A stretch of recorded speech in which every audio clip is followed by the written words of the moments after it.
Yes, good morning, good people. Yeah, ndele yoli funa dijesane ko notes. Na nende account ndapita pena pake ndakaja notes yokuza china chake. Chomwe ndimaona kuti muna magayi samazivanga understand kuma it's worth sharing. Ndakaja notes na neso muna kuti notes izi sharp. Tijese so mauma wena notes. Ngani kwambizi ngani zokuza bero. Mundu kwasiba bero. Fanda wakandona ma Facebook mu. Odi mundu wamangidwa. Mawampa sabero magayi zamaka kutokota. Mamona sapa sabero. Amaje sitamene ndo achinyengo. Wakudwa kuti ndo achinyengo. Sama ina tuka bero. Ndela ntaja notes. Ama guys. Bero is a default position. Edi? Mundu ngati inenda mangidwa leroli. Wandiganzira mlandu wakulu bwanji.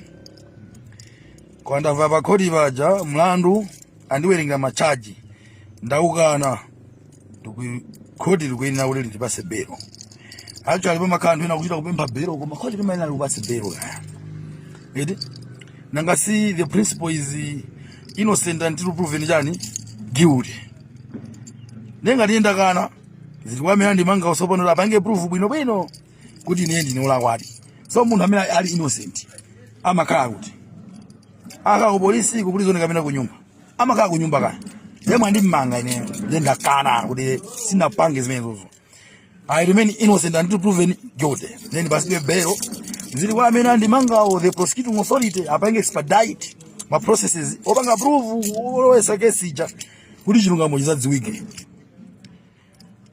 then that's why now zambiri bero imakanidwa pazifukwa zina kuti mwina munthu yo ndi mati flight risk yet kuti akona kuti atakutawa chani faka anthu amandidwa ma passport ndi zinthu zina edi kwa munthu amene adakali innocent amene kuti azikhala kunja ya kuntendele popo ya nde ma guys ndi makonda kuona kutukwana mamajesiti kutukwana majejaje tentani ndi anthu achasanga bwere kuza kuyankhanika unaona komano ndimene zimakhalya suzuti zimakhazi kuti kuti pana chinyengo bero yayi kwa mwina state kaona kuti munthu uyu palima ndi flight risk atakutawa uita atakutawa kapena mwina atakusokoneza mwina maumboni ena ndi ena zingati zimenezozo fake anthu ena aja amatani kuni amatakwaganiza bero umeona ndiko ndi maonika ma facts ati atakutawa kumaso chitakasokoneza mlandu koma ngati zimenezozo pali bevu munthu amene unjayi amanera mpase bero understand it modi ama guys ambiri amene ali mundende zathu muno is because ali legal representation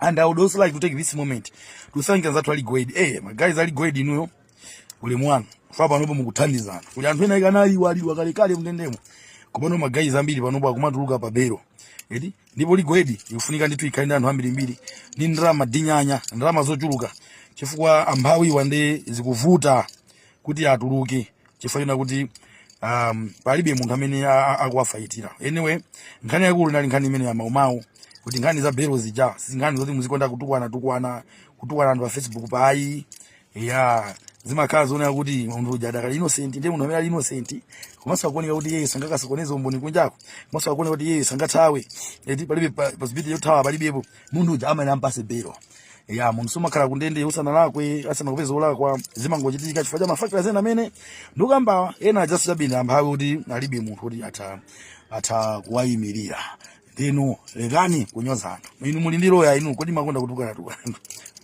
ma post muli ndi loya muzafujirira ziko kwambiri